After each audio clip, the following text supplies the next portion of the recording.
Assalamualaikum warahmatullahi wabarakatuh. Jenis perkhidmatan yang disediakan oleh unit bimbingan dan kaunseling adalah yang pertama, konsultasi ibu bapa, konsultasi guru, kaunseling individu, kaunseling kelompok. Program yang perlu dilaksanakan di bawah 4 bidang utama iaitu bidang psikososial dan kesejahteraan mental.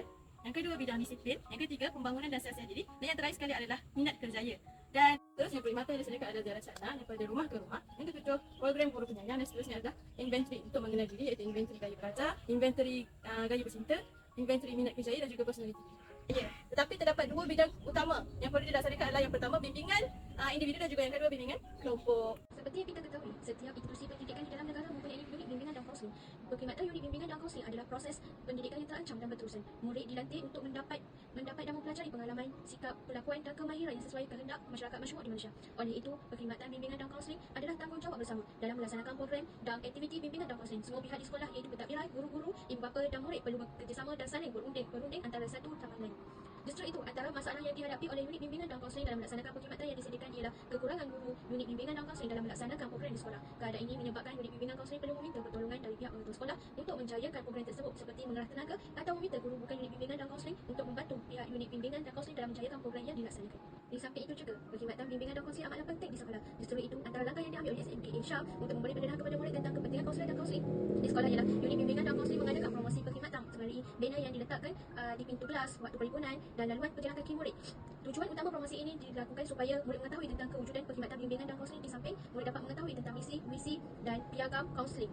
Bagi mengelakkan kekeliruan di kalangan murid mengenai peranan kaunseling bukan sahaja untuk mereka yang bermasalah, justru promosi ini menggalakkan murid supaya mengetahui bahawa perkhidmatan bimbingan dan kaunseling adalah untuk semua. Akhir sekali, mengadakan program sokongan. Unit bimbingan dan kaunseling membangunkan program sokongan kepada murid yang memerlukan kaunseling bagi menggalakkan mereka untuk mengambil inisiatif mencari bantuan terhadap masalah yang dihadapi. Kesimpulannya, dengan mempelbagaikan pendekatan ini, murid dapat mencipta persekitaran yang lebih terbuka dan proaktif dalam mendapatkan bantuan kaunseling. Sekian, terima kasih. Assalamualaikum warahmatullahi wabarakatuh. Antara kepentingan unit bimbingan dan kaunseling ialah untuk memberikan khidmat nasihat kepada pelajar. Seperti mana yang kita tahu, masalah disiplin pada masa kini meningkat naik. Contohnya masalah konten sekolah. Yang keduanya masalah merokok. Ketiga masalah vape, couple, bully, vandalisme dan mungkin ada juga pelajar-pelajar yang terlibat dengan kegiatan jenayah.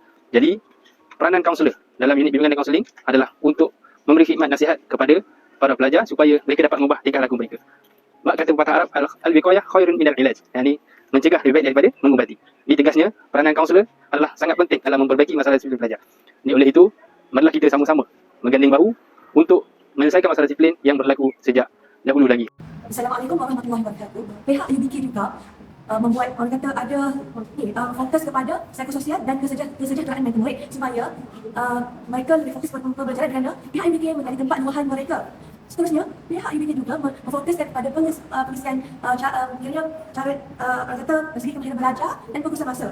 Pihak UBK di sekolah ini turut menolong pihak sekolah mengadakan seminar untuk lebih lagi untuk pelajar tingkatan 5 dalam orang kata teknik menjawab soalan di luar sekolah supaya mereka lebih selesa, terutamanya kepada aliran sastra dan aliran sains iaitu di JW selama 2 minggu.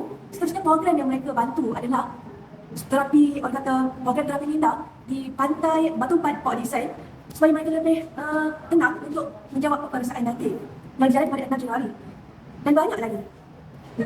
Okey, soalan saya iaitu bagaimana cikgu itu atau kawasan itu menggunakan hukuman yang besar-besar murid. Tapi sebelum tu, kalau pelajar tu atau klien tu tidak orang kata datang secara tidak sukarela, kawasan di sana akan menggunakan orang kata sesi pertama tidak akan menyentuh lagi masalah yang dihadapi oleh klien itu.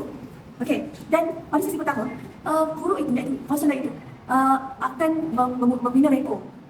Mana bertanya nak mendapat hubungan, bertanya pasal keluarga, kesihatan pelajar tu dan sebagainya. Di mana bila sudah berusaha sesi kedua, kaunselor itu akan perlahan-lahan mencungkit masalah. Jika pelajar itu berkaitan tidak memiliki hati, kaunselor di sekolah itu akan tidak memaksa.